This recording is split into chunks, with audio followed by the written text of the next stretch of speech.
I'm Emily from Respiratory. I am here to assist with our patient named Laerdal. It's going to be his name again. I'm going to be applying standard precautions by applying hand sanitizer and then gloves. I have my equipment gathered over here and it is all decontaminated or sanitary to be using. The first thing I'm going to do is hook up my equipment together. Hook it here. Hook the mouthpiece or the not mouthpiece. Said that incorrectly, but turn that to 15 so that it is ready. Now I'm going to do a jaw press on the patient to open up their airways. I don't see any chest rise for breathing, but I'm going to double check by listening to breath sounds, which I do not hear anything. And I am now going to start giving my patient oxygen. We do not have an oxygen flow meter, so I do want to specify that this is not actually room air. In this scenario, this would be oxygen that we would be giving, but we don't have one of the correct flow meters. So now I'm going to use the C and E technique. The thumb and pointer finger as a C, the other three fingers as an E on the jaw. I'm going to be delivering a breath every 5 to 6 seconds, and each breath will be delivered over 1 second. So 1, 1,000, 2, 1,000, 3, 1,000, 4, 1,000, 5, 1,000, 6, 1,000, 1, 1,000, 2, 1,000, 3, 1,000, 4, 1,000, 5, 1,000, 6, 1,000.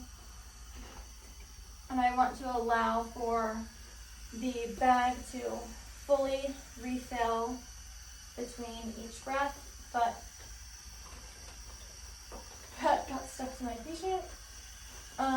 We have now lost a pulse, so now I would have a partner start to do CPR. We're going to be doing this at a rate of 30 to 2, so they would do 30 compressions and I would do 2 breaths.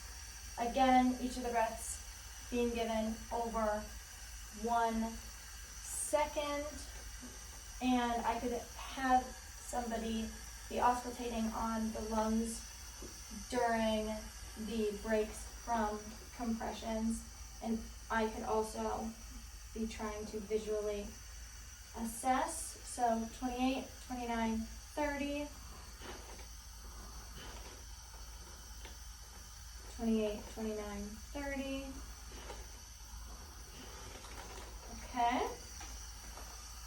Now our patient is going to be intubated.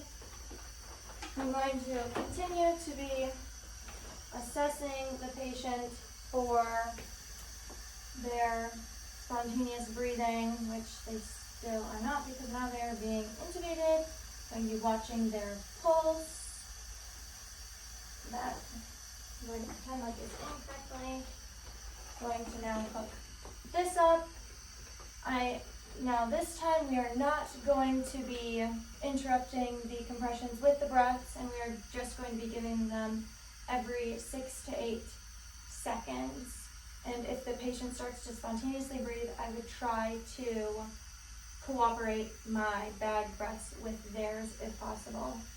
So 1, 1,000, 2, 1,000, 3, 1,000, 4, 1,000, 5, 1,000, 6, 1,000. 1, 1,000, 2, 1,000, 3, 1,000, 4, 1,000, 5, 1,000, 6, 1,000. Okay, and our patient is saved, then reassessed. I'm going to turn off my equipment, put everything away, check their pulse again. I'm going to re-listen to lungs and everything just to make sure. No, I don't think that this is stuck on there, but I'll just do it. Okay. Yep, they are spontaneously breathing on their own. I see chest rise, so I'm not concerned with that. decontaminate my equipment, remove my gloves. I am going to chart my findings in the computer. So I'm gonna have to re-put on hand sanitizer and gloves for that, sadly. But okay, redoing that, charting all of my findings and all that I did. Everything is charted. Now I'm removing my gloves and putting on hand sanitizer and such. And the patient is safe.